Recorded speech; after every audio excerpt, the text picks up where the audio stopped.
আচ্ছা, আজকে আমি আপনাদেরকে একটা প্রশ্ন করি যে 3টা ডিম সিদ্ধ করতে যদি 5 মিনিট লাগে, তাহলে 6টা ডিম সিদ্ধ করতে কত মিনিট লাগবে? আপনারা কমেন্টে অবশ্যই জানাবেন।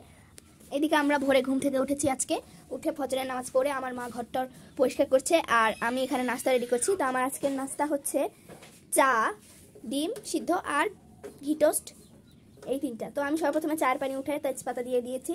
এখন আমরা সাদা ফল 3টা দিয়ে দিচ্ছি। এখন আমরা দিয়ে দিচ্ছি একটা দারচিনি। এখন এই পানিটাকে ভালোভাবে ফুটিয়ে নিব। আর এই পাশে আমরা আগেই 3টা ডিম সিদ্ধ করে রেখেছি। এই যে আমাদের বারান্দার পুকুরে পাড়ি গেটটা আমরা খুলে দিচ্ছি। ওয়াও, কত সুন্দর ভিউ দেখেছেন। এই যে এটা আমাদের পুকুর, এই যে সূর্য উঠেছে, ওই দিকে তো দেখাতে পাচ্ছি না, এই যে পুকুরে দেখা যাচ্ছে সেটাই দেখেন। আর ওই দিকে আরও আছে। যাই হোক, আমি এখন আদাটাকে ছেড়ে নিব। এই যে তারপরে আমি পুকুরের পাড়ে বসে থেকে আমি এরকম সাইজের একটা আদা নিয়েছি। এটাকে আমরা এখন ছিলে নিচ্ছি।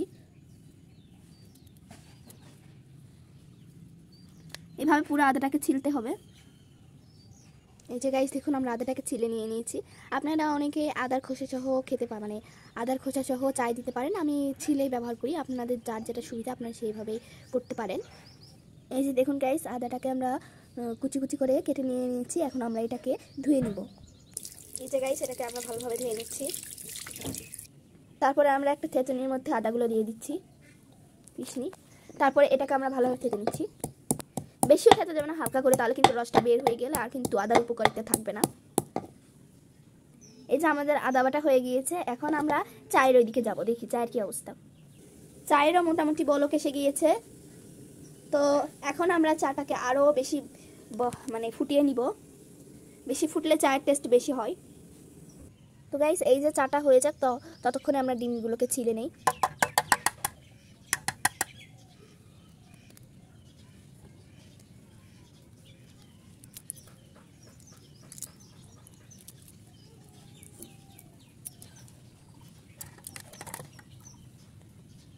তো গাইস দেখুন, আপনাদের সাথে আমি আরেকটা ভিডিও শেয়ার করছি।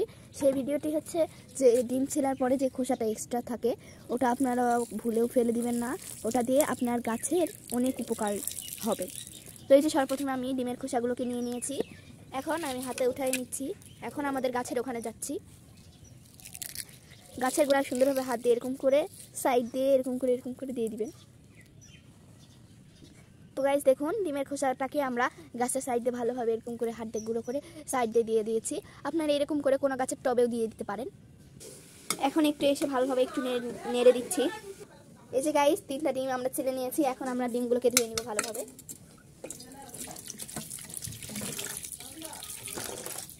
তারপরে ডিমগুলোকে চাকু দিয়ে এইভাবে কেটে নিচ্ছি।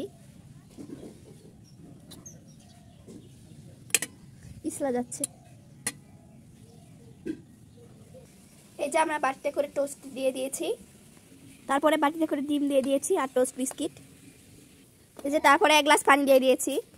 আর নাস্তা ওইদিকে দিতে যায় পানি মরে কতটুকু হয়ে গিয়েছে, সেই জন্য আমি আরেকটু পানি দিয়ে দিচ্ছি। সবাই মিলে খাবো তো, সেই জন্য একটু বেশি পানি দিয়ে দিচ্ছি। আর একটু চুলা মানে বাড়িয়ে দিয়ে আমরা বলক উঠাই দিব, ফুটিয়ে নিব আর একটু। হ্যাঁ, তো গাইস দেখুন, চায়ের পানি ফুটে গিয়েছে। তো এখন আমরা এর মধ্যে চাপাতি দিয়ে দিচ্ছি। 2 চামচ পরিমাণে চাপাতি দিয়ে দিচ্ছি। এটা ইস্পাহানি মির্জাপুরি চাপাতি। এই যে আরেক চামচ, ঠিক আছে। এখন এটাকে আমরা ভালোভাবে নিয়ে নিব। হ্যাঁ, এটা এখন হালকা কিছুক্ষণের জন্য ফুটিয়ে নিব। এই চা হয়ে গেছে, আমরা গ্যাসের চুলাটি অফ করে দিব।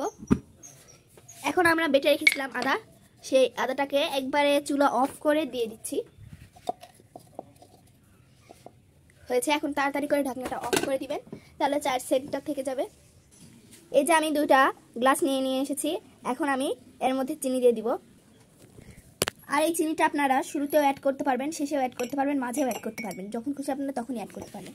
আর যে পরিমাণে চিনি খেতে পছন্দ করেন তাকে সে পরিমাণে দিবেন। যে চিনি নিয়ে নিয়েছি, এখন আমি চা ঢালবো। তারপরে এই যে ছাঁকনি দিয়ে চাটাকে ঢেলে ছেঁকে নিচ্ছি। এই যে আমি চা ঢেলে নিয়েছি। তো দেখুন চায়ের কত সুন্দর কালার এসেছে। আপনারা চেষ্টা করবেন মির্জাপুরি চায়ের পাতি দিতে, দেওয়ার চেষ্টা করবেন। আর ফজরের নামাজ কে কে পড়েছেন অবশ্যই কমেন্টে জানাবেন। আজকে শুক্রবার তো।